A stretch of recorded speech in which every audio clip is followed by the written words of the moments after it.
Hi viewers, ఇవాళ మనం చేసుకునే పచ్చడి ఏంటంటే బీరకాయ పచ్చడి. సో చాలా హెల్దీ అండి. దానికి కావాల్సిన పదార్థాలు, ప్రాసెస్ ఏంటో ఇప్పుడు పూర్తిగా చెప్తాను. వచ్చేసేయండి వీడియోలోకి. సో ఫస్ట్గా ఇలా పచ్చిమిర్చి, టమాటాలు కట్ చేసి కడుక్కొని నీట్గా పెట్టుకోవాలి. తర్వాత ఇలా బీరకాయ ముక్కల్ని కూడా పైన చెక్కు లైట్గా తీసి కడుక్కొని ఇట్లా పక్కన పెట్టేసుకున్న తర్వాత స్టవ్ ఆన్ చేసేసుకున్నాం. స్టవ్ ఆన్ చేసుకొని బాండి పెట్టుకొని అందులో కొంచెం ఆయిల్ వేసి పచ్చిమిర్చి కొద్దిగా వేగనిచ్చి దోరగా కొంచెం వేగింది అని అర్థమవుతుంది మనకి. సో అలా పచ్చిమిర్చి వేగిన తర్వాత ఒక దానిలోనే సన్నగా కట్ చేసి పెట్టుకున్న బీరకాయ ముక్కల్ని యాడ్ చేసుకుంటాము. సో వాటిని కూడా కొంచెం నీరు పోయేలాగా వాటిని కూడా కొంచెం మగ్గనిస్తే సరిపోతుంది. డీప్ ఫ్రై అవసరం లేదు, జస్ట్ కొంచెం మగ్గితే సరిపోతుందండి మనకి. సో ఒకసారి అయితే మిక్స్ చేసేసుకుందాం మంచిగా.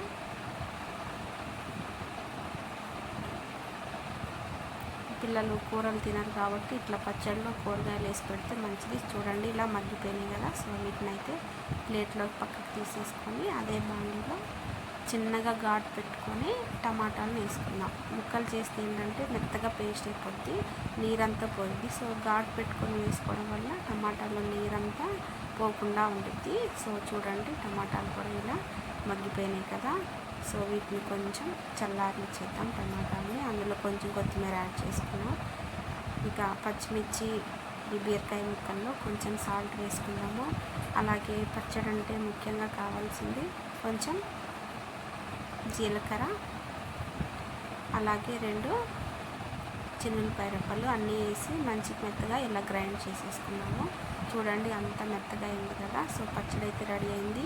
దీన్ని టిఫిన్స్లోకి, రైస్లోకి, దేనిలోకైనా బాగుంటుంది. ఇడ్లీ, దోశ, రైస్, వేడివేడిగా అన్నంలో నెయ్యి వేసుకొని తింటుంటే చూడండి.